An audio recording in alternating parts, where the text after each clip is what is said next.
성숙하지 못하고 자라나지 못하는 이유 중에 하나는 어떤 대상이나 어떤 개념에 대해서 우리가 잘못 인식하거나 오해할 때가 바로 그런 일이 일어납니다.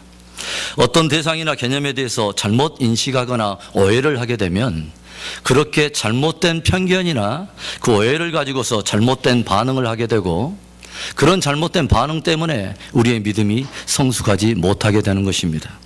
이렇게 우리가 잘못 인식하고 오해함으로 인해서 잘못 반응하게 되는 것 중에 하나가 바로 고난에 대한 것입니다. 여러분 스스로 한번 이 질문에 여러분 답해 보시기 바랍니다. 고난은 좋은 것입니까? 아니면 나쁜 것입니까? 굉장히 고난도의 질문이죠. 다시 한번 스스로 한번 답해 보세요. 예. 고난은 좋은 것입니까? 나쁜 것입니까? 우리가 성경을 읽어가면서 다소 우리가 당황하게 되는 것 중에 하나는 믿음의 사람들에게도 고난이 있더라고 하는 것입니다. 하나님께서는 요셉을 감옥에 갇히지 않게 하실 수도 있었을 거예요.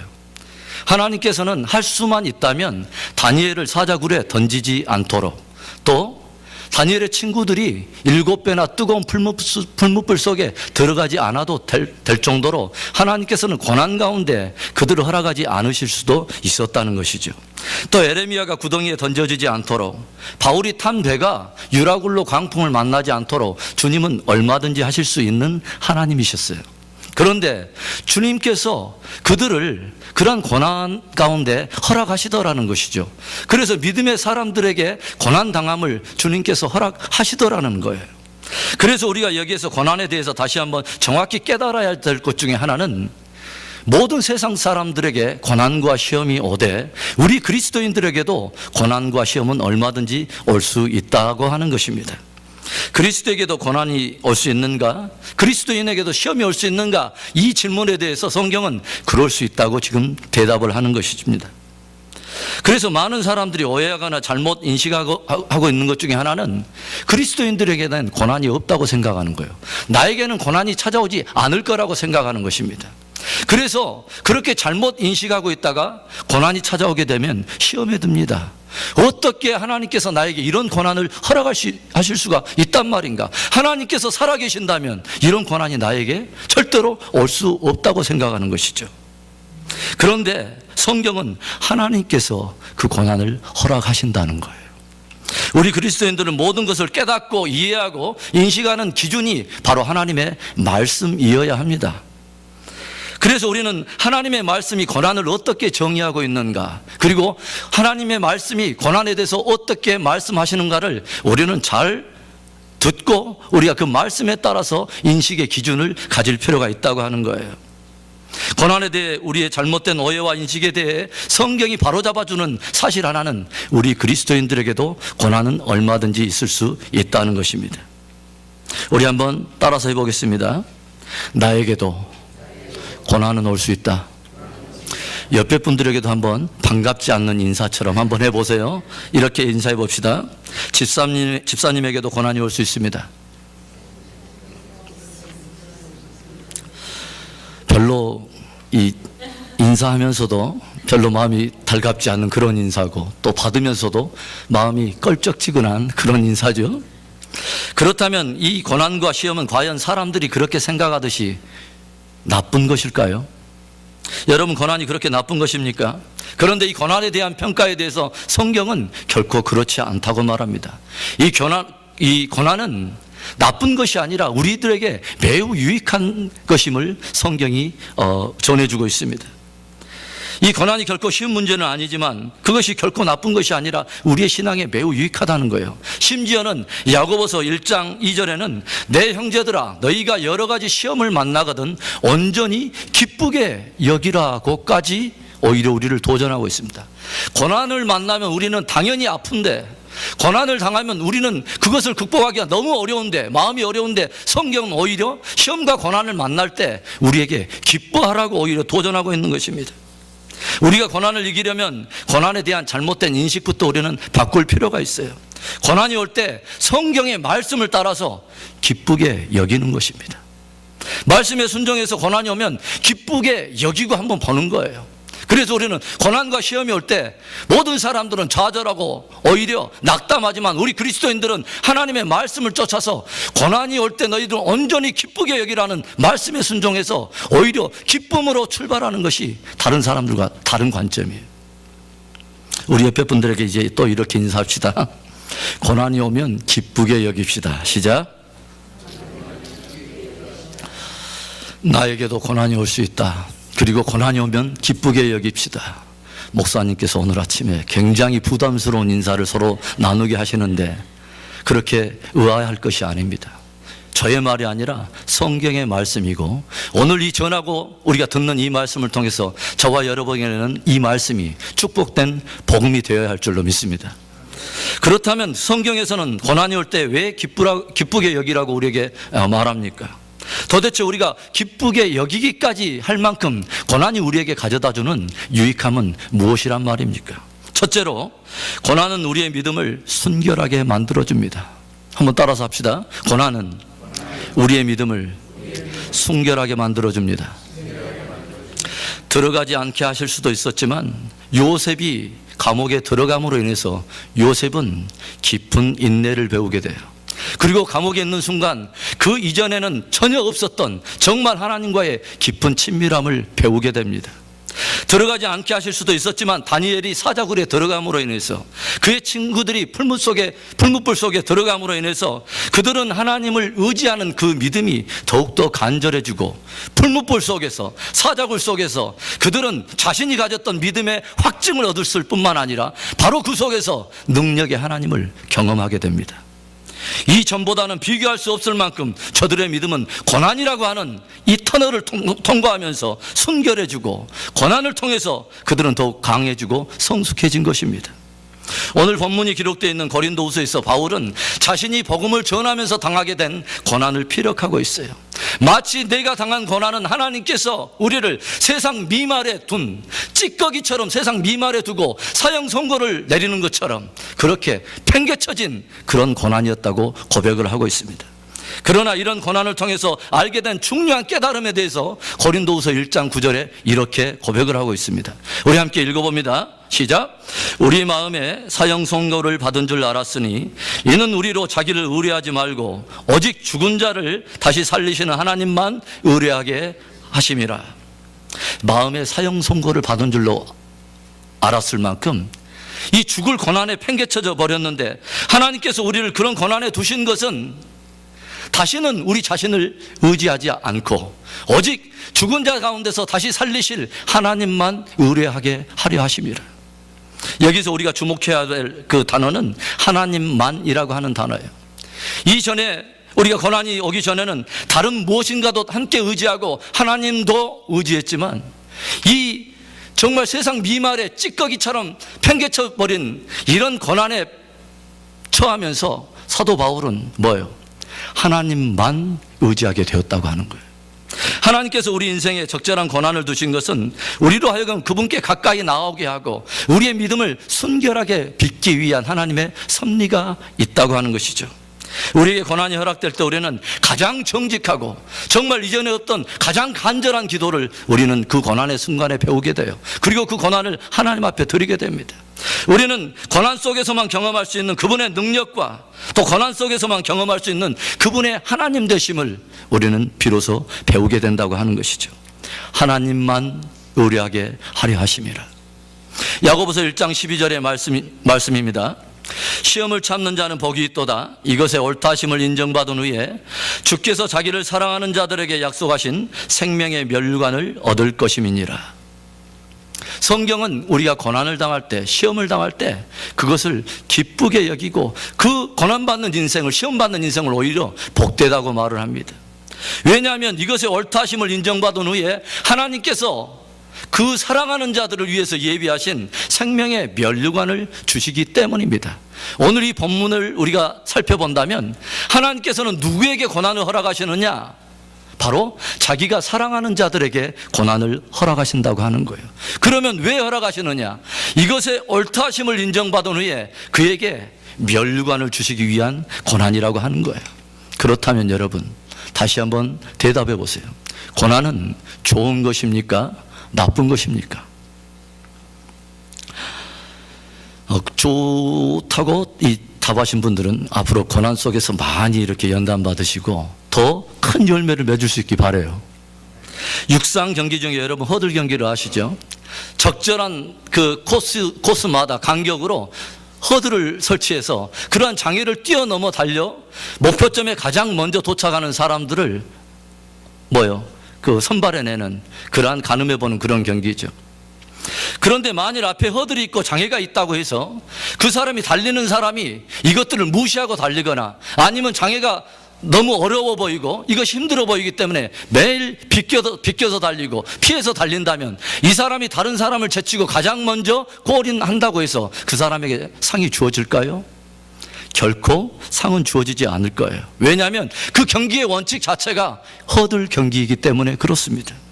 우리의 인생은 마치 허들 경기처럼 하나님이 우리의 인생에 적절하게 설정하시고 배치해 두신 우리는 허들을 넘어가면서 하나님께서 우리 안에 빚어주시기를 원하시는 순결한 믿음을 위한 섭리의 우리는 삶을 살게 돼요. 그리고 그것들을 허락하신 하나님은 이것을 옳다 하심을 인정받은 후에 우리들에게 귀한 은혜의 선물을 주시기를 원하신다고 하는 것이죠. 그래서 고난이 없다면 무엇이 없을까요? 바로 상이 없는 거예요. 고난이 없다면 또 무엇이 없는 걸까요? 성숙함이 없는 거예요. 아이들에게도 여러분 성장통이라는 것이 있잖아요. 자라기 위해서는 반드시 고통의 순간을 겪어야 한다고 하는 것이죠. No cross, no crown이라는 말이 있습니다. 십자가가 없는 곳에 영광이 없다고 하는 것입니다. 고난이 큰 만큼 영광도 크다고 하는 것을 우리는 깊이 경험해 볼 필요가 있습니다.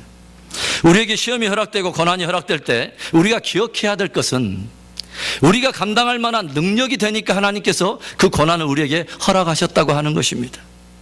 그 시험과 고난을 감당할 만큼 하나님께서 우리를 인정하시기 때문에 우리의 삶의 순간에 고난이 허락되었다고 하는 거예요.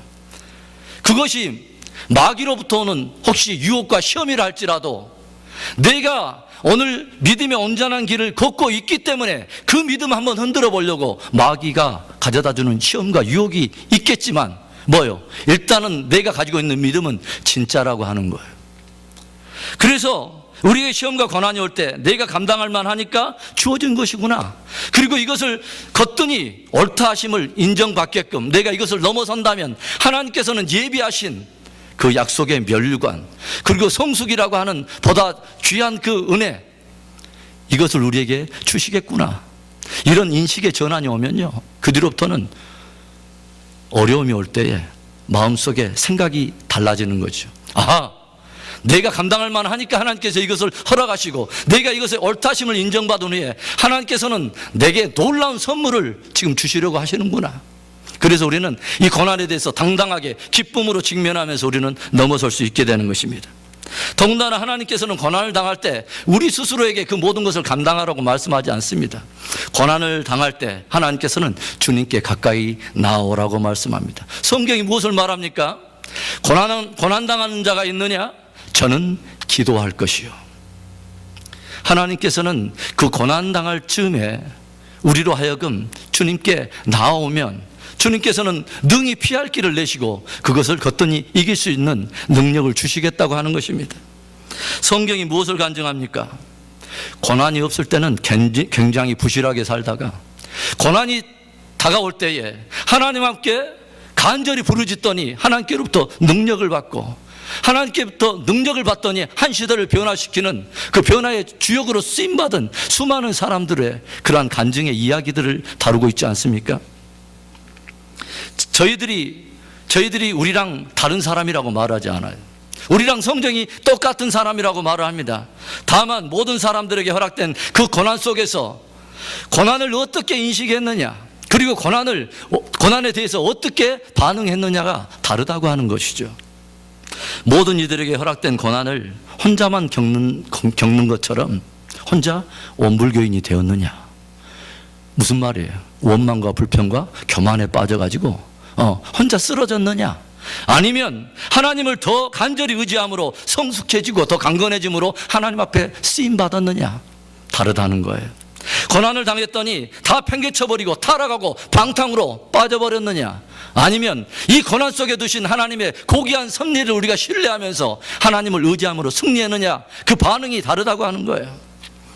여러분, 오늘 나의 삶 속에 고난이 없다면, 고난이 없기 때문에 내가 평안하다고 내가 말한다면, 그 사람은 어떻게 보면 나는 오늘 아무런 성장도 없고 나는 아무런 성숙도 없습니다 라고 고백하는 사람과 똑같아요.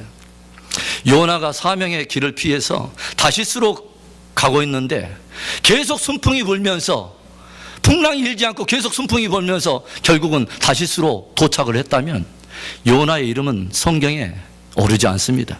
하나님께는 그런 요나를 쓰실 수가 없는 거예요. 또 다른 누군가를 통해서 하나님은 니느웨에 그 주시기로 했던 부흥을 반드시 이루어서 하나님의 뜻을 성취하시겠지만 결코 요나라고 하는 인물은 쓰임받지 못할 것입니다. 그래서 단지 요나는 불순종한, 무명한, 평범한 인생으로 그저 단순하게 그렇게 살다가 죽음을 맞이했던 사람으로 끝이 날 거예요. 우리들의 삶에 때때로 경제의 고난이 찾아옵니다. 그리고 생각지도 못했던 자녀들의 문제가 찾아와요. 어떤 사람들은 몸에 갑작스런 건강의 적신호들이 우리를 두려워할 때가 있습니다. 신앙의 공동체에 풍랑이 일 때가 있어요. 그러나 바로 그때 우리가 먼저 해야 할 일은 주님의 말씀을 신뢰하면서 기뻐하며 감사하는 것입니다. 우리로 더 하나님께 가까이 하고 그 고난을 통해서 우리의 믿음을 순결하게 빚으려고 하시는, 그래서 그 사랑하는 자들에게 그 고난을 허락하신 하나님의 귀한 섭리를 우리가 신뢰하면서 기뻐하고 감사하는 거예요. 그리고 능히 그 고난을 감당할 능력을 주실 하나님 앞에 구하는 거예요. 하나님 그분의 약속대로 능히 피할 길을 내시고 우리로 넉넉히 이기게 하실 줄을 믿습니다. 사랑하는 성도 여러분, 이 아침에 저와 여러분이 이런 고백을 한번 드렸으면 좋겠어요. 하나님, 나의 삶 속에 고난을 허락하신 하나님을 찬송합니다. 이 고난 속에서 주님을 더 깊이 알게 하시고 이 고난을 통해서 내가 주님을 향한 믿음이 더 순전한 믿음을 가질 수 있도록 나를 빚어주옵소서. 나로 감당할 능력을 주실 그 주님을 찬송합니다. 고난은 우리들의 믿음을 순결하게 만들어줍니다. 우리가 기쁘게 여겨야 할 만큼 고난이 가져다주는 유익함이란 또 무엇이 있을까요? 둘째로, 고난은 우리에게 참 소망을 바라보게 만듭니다. 많은 사람들은 일시적인 꿈이나 야망에 사로잡혀서 그것을 추구하며 쫓아갑니다. 이 세상 많은 사람들이 썩어질 것과 후퇴할 것과 그리고 사라져버릴 그러한 거짓된 희망을 품고 이 세상을 살아갑니다. 성경에 등장하는 많은 사람들의 이야기는 일시적인 꿈과 야망을 가지고 살던 사람들이 고난이라고 하는 특별한 하나님의 선물을 통해서 참된 소망을 바라보게 되는 그러한 사람들의 이야기라고 말할 수 있습니다. 오늘 본문을 보면 바울은 우리의 겉사람은 후패하나 우리의 속사람은 날로 새롭다라고 고백하고 있습니다. 많은 사람들은 후패하게 될 겉사람에 관심이 많아요. 그리고 그것을 추구해 갑니다. 그래서 사도 바울이 예수님을 믿고 난 다음에 복음을 증거하고 고난을 당하면서 그의 겉사람은 줄이고 헐벗고 자지 못함과 먹지 못함과 만물의 찢기처럼 그렇게 날이 갈수록 후패해져 가는데 이상하게 그의 영혼에는 참된 기쁨이 솟아오르더라는 것입니다. 고난 속에서 그의 속사람은 날로 새로워지고 세상이 줄 수 없는 영원한 평안이 그를 감싸더라는 거예요. 그래서 바울이 고난에 대해서 무엇이라고 말합니까? 17절에 현재 당하는 환난에 경한 것이 장차 나타날 지극히 크고 영원한 영광에 중한 것을 이룬다고 고백하고 있습니다. 지금 당하고 있는 환난에 그 경한 것이 장차 나타날 영광에 중한 것을 이룬다고 하는 거예요. 그래서 내가 그리스도 예수 안에서 오늘 고난을 당하고 믿음을 지키기 위해서 당하는 여러 가지 핍박과 시험이 있을 때 이것이 그 고난 자체로 끝나는 것이 아니라 이것이 바로 장차 나타날 영원한 영광을 이루게 된다고 하는 것을 고백하면서 사도 바울은 자꾸 우리에게 도전해요. 야, 너희가 고난을 당하느냐? 지금 고난에 집중하지 말고 그 고난이 가져올 영원한 영광을 바라보라는 거예요. 그리고 이 두 가지를 한번 비교해 보라는 거예요. 그렇다면 현재 당하는 그 고난에 경한 것이 장차 나타날 영광에 중한 것과 좋게 비교할 수 없는 그 하나님만이 주실 수 있는 참된 기쁨과 감동이 우리에게 있게 될 거라는 것이죠. 고난은 누가 이길 수 있는지 아세요? 고난만 집중하는 사람이 이기는 것이 아니에요. 이 고난 내가 이기고 말 거야, 이래서 이루어지는 것이 아니에요. 이 고난이 무엇을 가져오게 될 것인가 하는 영원한 영광을 바라보는 사람이 고난을 뛰어넘는 것입니다. 또 오늘 본문에 무엇을 말합니까? 고린도서 4장 18절입니다. 우리 한번 읽어봅니다. 우리의 돌아보는 것은 보이는 것이 아니요 보이지 않는 것이니 보이는 것은 잠깐이요 보이지 않는 것은 영원함이니라. 아멘. 우리가 주님 안에서 바라보고 있는 것은 일시적이고 후패하고 썩어질 것들이 아니에요. 우리가 믿음으로 바라보고 있는 것은 오히려 보이지 않는 것이고 영원한 것이라고 사도 바울은 말합니다. 썩어질 것, 후패할 것, 그리고 사라져버릴 것은 참 소망이 아니에요. 참 소망이 되려면 그것은 영광스러운 것이어야 돼요. 참 소망은 영원한 것이어야 돼요. 그것은 결코 사라지지 않는 것이어야 그것이 참되고 영원한 소망이 되는 거예요. 우리가 전도서에 보면 솔로몬이 이 땅에서 보이는 모든 것들을 그는 다 누렸던 것을 우리는 보게 되죠. 그래서 솔로몬은 이 세상 모든 사람들이 정말 부러워할 만한 엄청난 지혜와 지식을 경험해 본 사람이죠. 오직하면 스바의 여왕과 주변에 있던 민족들의 왕들이 뭐예요? 애물들을 가지고 와서 솔로몬의 지혜를 들으려고 왔습니다. 그런가 하면 영광스러운 하나님의 성전을 건축하고 스스로의 공도 백양목 공으로 엄청난 화려한 왕권을 자랑하면서 그것을 또 누렸던 사람입니다. 그 권세를 누렸던 사람이에요. 그런가 하면 후비와 빈장을 합해서 1천 여인을 한번 거느려 보았습니다. 정말 따지고 보면 솔로몬처럼 자기가 고백했던 것처럼 뭐요? 내 눈이 가는 대로, 내 마음이 가는 대로 내가 모든 것을 해봤다고 말할 수 있는 사람이 이 세상에 누가 있겠어요? 그런데 솔로몬은 정말 타의 추종을 불허할 정도로 모든 것을 다 가져봤던 사람이에요. 그런데 그런 솔로몬이 인생의 황혼역에 고백하고 있는 것이 무엇입니까? 내가 해 아래서 정말 의미 있는 것, 미닝풀한 것을 추구해 봤는데 해 아래서는 도저히 뭐예요? 미닝풀한 것, 의미 있는 것이란 없더라. 그래서 솔로몬이 고백합니다. 뭐라고 정리해요? 해 아래서 수고하는 모든 수고가 헛되고 헛되니 헛되고 헛되도다. 또 해 아래서 추구하는 모든 것에서는 좀처럼 새로운 것이란 없더라. 많은 사람들은 새로운 것을 추구하지만 해 아래서는 새로운 것 없더라. 해 아래서는 그리고 영원한 것이 없더라. 그래서 이 모든 것이 뭐예요? 일시적인 것이고 다 후패할 것이고 사라지고 결국은 썩어질 것뿐이더라는 거예요.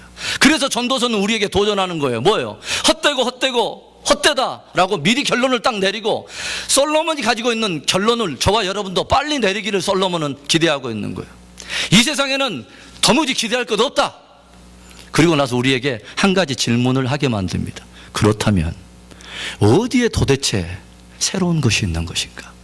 어디에 영원한 것이 있는가? 어디에 의미 있고 영광스러운 것이 있단 말인가 하는 이 질문을 우리에게 하게 만드는 책이에요.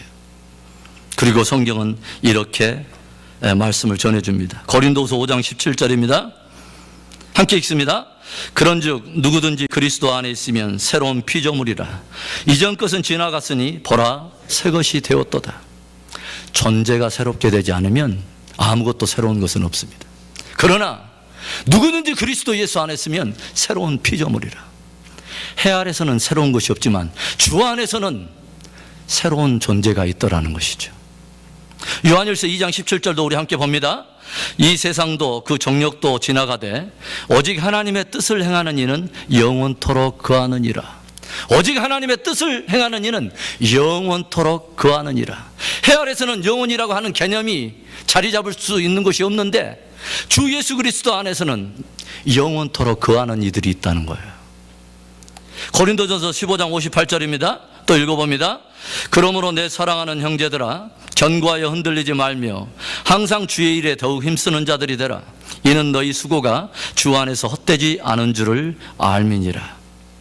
새로운 것, 영원한 것, 의미 있는 것, 영광스러운 것은 오직 예수 그리스도 안에만 있는 것입니다.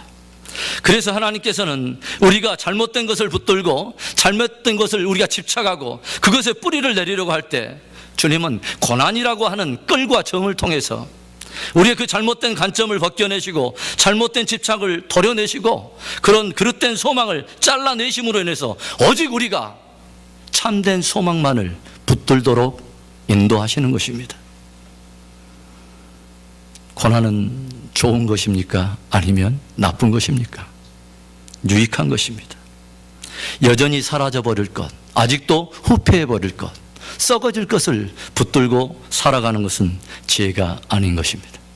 그것이 진짜 평안이 아닙니다. 그것은 결코 반석 위에 세운 집이 아닌 것입니다.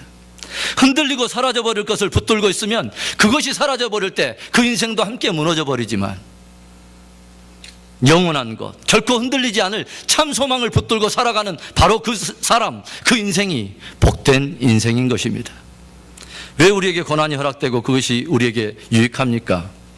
환난은 인내를 낳고 인내는 연단을 낳고 연단은 소망을 이루느니라. 고난은 우리로 하여금 참된 소망을 이루게 하기 때문에 고난은 우리에게 유익한 것입니다. 예수님께서도 십자가를 부끄러워하지 아니하심은 그 앞에 나타날 영광 때문이었다고 히브리서에서 말해주고 있습니다. 십자가의 고난을 통해서 모든 인류를 그에게 이끄시고 저를 믿는 자마다 영광된 하나님의 나라의 그 제사장을 삼으시고 또 그 하나님의 나라의 확장과 장차올 영원한 영광을 생각하니까 그 십자가의 고난마저도 주님 앞에 경한 것이 되더라는 것이죠. 그리고 성경은 이 예수님의 축복된 그 영광을 따라가는 우리들에게 동일한 고난의 우리를 초대하고 있는 것입니다. 로마서 8장 17절의 말씀입니다. 자녀이면 또한 후사 곧 하나님의 후사요 그리스도와 함께한 후사니 우리가 그와 함께 영광을 받기 위하여 고난도 함께 받아야 될 것이니라. 아멘. 그와 함께 영광을 받기를 원하는 사람은 그리스도 예수 안에서 우리에게 허락된 고난을 달게 지고 가는 사람이에요. 누가 복된 인생입니까? 고난이 없는 인생입니까? 아니에요. 그리스도 예수 안에서 고난 받을 것을 기쁘게 달게 지고 가는 인생이 복된 인생입니다. 그 고난은 우리로 헤아려서 후패하고 썩어질 소망이 아니라 그리스도 예수 안에 있는 참 소망을 바라보게 합니다. 그 참 소망을 가진 자마다 고난을 이기고 그리고 승리하게 될 줄로 믿습니다. 고난은 우리에게 또 어떠한 유익함을 줍니까? 마지막 셋째로 고난은 우리에게 하나님의 뜻을 이루게 합니다. 믿음의 사람들에게 허락된 고난은 뜻이 없는 고난이란 하나도 없습니다. 그 당시에는 괴롭고 힘들고 정말 이해가 되지 않지만 뒤돌아보면 모든 것들이 합력하여서 하나님의 소중한 뜻을 이루어가는 아름다운 은혜의 선물인 것을 우리는 보게 돼요.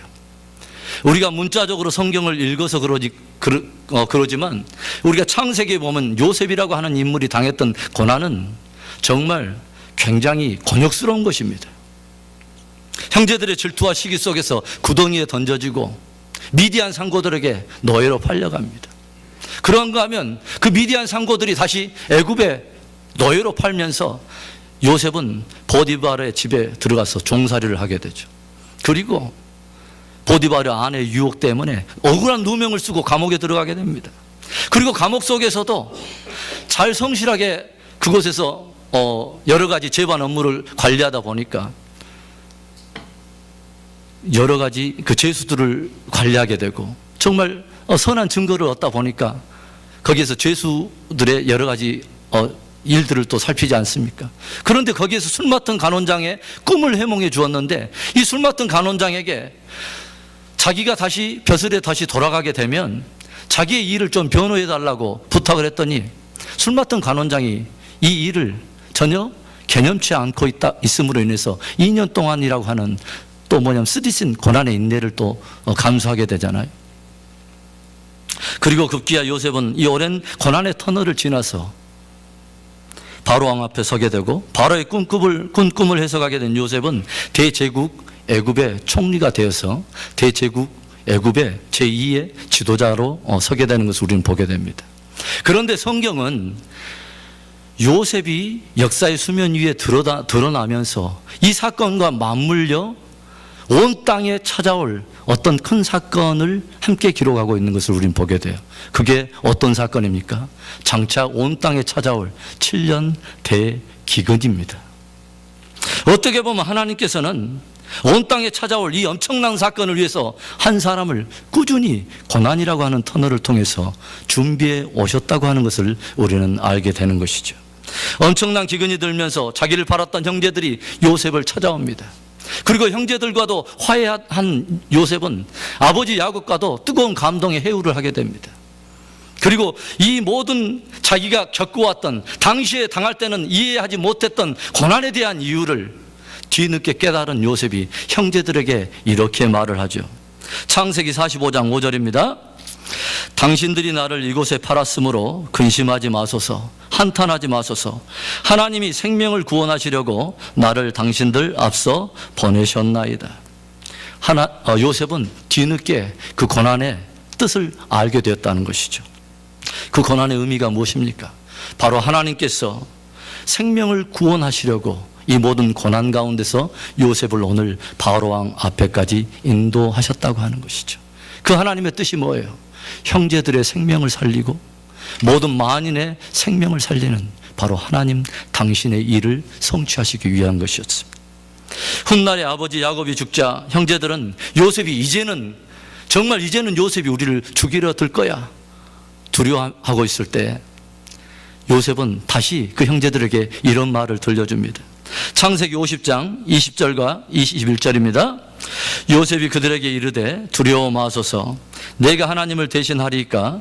당신들은 나를 해하려 하였으나 하나님은 그것을 손으로 바꾸사 오늘과 같이 만민의 생명을 구원하게 하시려 하셨나니. 아멘. 하나님께서는 고난 속에서 당신의 일을 이루어 가시는 분이라는 것을 우리는 알게 됩니다. 그래서 우리는 이러한 많은 역사들을 통해서 얻게 되는 하나의 진리가 뭐냐면, 하나님의 뜻대로 부르심을 입은 자들에게는 모든 것이 합력하여 선을 이룬다고 하는 것입니다. 우리가 때로는 이해할 수 없는 고난 속에서도 하나님의 신실함을 믿고 의지할 때 그것은 많은 이들에게 정말 우리가 믿고 있는 그 진리가 참된 복음인 것을, 참된 진리인 것을 드러내는 강력한 증거가 될 때가 있습니다.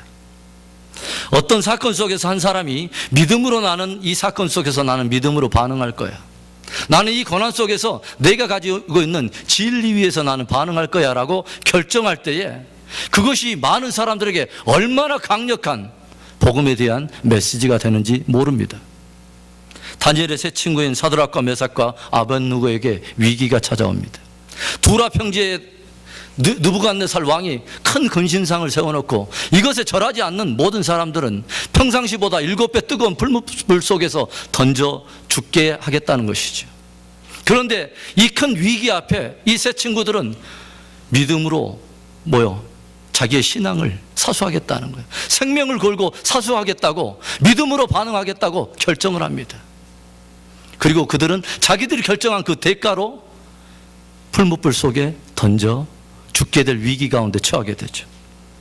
그런데 그 결과가 무엇입니까? 왕이 무엇인가를 보게 되는 것이죠. 왕이 큰 소리를 외칩니다. 아니, 세 사람이 풀무불 속에 던졌는데 왜 네 사람이 돌아다니냐. 그리고 그 네 번째 사람은 신들의 아들과도 같이 보인다는 거예요. 하나님의 아들처럼 보인다는 거예요. 그리고 느부갓네살 왕이 심지어는 얼마나 그 불이 뜨거웠던지 사드락과 메삭과 아벳느고를 그 풀무불 속에 던지던 바로 그 병전들마저 태울 만한 그렇게 뜨거운 풀무불 속에서 아벳느고와 사드락과 메삭을 불러냅니다. 그런데 그 불 속에서 나온 그들은 머리털 하나도 그슬리지 않고 고이 빛도 상하지 않고 불탄 냄새조차 나지 않았습니다. 이때 바벨론 왕인 느부갓네살 왕이 자기 입술을 통해서 이렇게 감동적인 이런 메시지를 증거하고 있는 걸 보게 돼요. 다니엘서 3장 28절부터 30절 말씀입니다. 느부갓네살이 말하여 가로되 사드락과 메삭과 아벳느고의 하나님을 찬송할지로다. 그가 그 사자를 보내사 자기를 의뢰하고 그 몸을 버려서 왕의 명을 거역하고 그 하나님 밖에는 다른 신을 섬기지 아니하며 그에게 절하지 아니한 종들을 구원하셨도다. 그러므로 내가 이제 조서를 내리노니 각 백성과 각 나라와 각 방언하는 자가 무릇 사드락과 메삭과 아벳느고의 하나님께 설만이 말하거든 그 몸을 쪼개고 그 집으로 걸음터를 삼을지니 이는 이같이 사람을 구원할 다른 신이 없음이니라 하고 왕이 드디어 사드락과 메삭과 아벳느고를 바벨론 도에서 더욱 높이니라. 고난 속에서 믿음을 지킨 이 사람들로 인해서 한 나라의 왕이 만군의 주 하나님을 찬송합니다. 그리고 그들로 인해서 그 나라의 조서가 바뀌고 영적인 기류가 바뀝니다. 그리고 하나님은 믿음으로 그 고난을 통해서 믿음으로 반응하기로 결정한 이 세 사람을 그 나라에서 가장 존귀하게 높여주십니다.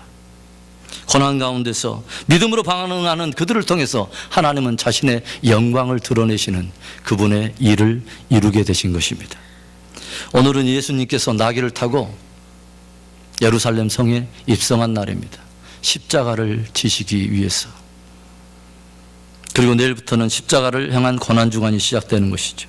성경은 예수님이 하나님의 아들이라도 고난을 통해서 순종을 배움으로 저를 믿는 자들을 온전히 구원하실 수 있는 구원의 근간이 되셨다고 말씀하고 있습니다. 하나님께서는 그 아들이시라도 고난 가운데 허락하심으로 인해서 당신의 구속의 역사를 써 내려가셨다는 거예요. 그리고 그를 믿는 자마다 함께 동일한 고난 속에 초대하면서 주님과 함께 영원한 영광을 누리도록 우리를 부르시는 것입니다. 우리가 이해할 수 없는 고난이지만 하나님은 모든 것을 합력하여서 당신의 선한 역사를 이루시고 당신의 나라의 확장을 위하여 이 모든 것을 아름답게 조합하시고 또 그분 스스로 영광을 받으시는 하나님이십니다. 사랑하는 성도 여러분, 오늘 성경은 우리 믿는 사람들에게도 고난이 있을 수 있다고 말합니다. 그리고 이 고난을 당할 때 다른 사람처럼 좌절하지 말고 온전히 기쁘게 여기라고 말합니다. 왜냐하면 저와 여러분에게 이 세상에 후패할 것, 썩어질 것, 그리고 사라져버릴 그런 거짓 소망이 아니라 진정 영원하고 영광스러운, 정말 영광스러운 또 새로운 그런 참 소망을 주기 때문입니다. 이 모든 것을 통해서 하나님의 영광이 높이 드러나는 저와 여러분 되기를 바라고 또 믿음으로 반응해서 고난 속에서도 하나님께 영광 올려드리는 저와 여러분 될 수 있기를 주의 이름으로 축원합니다. 기도하겠습니다.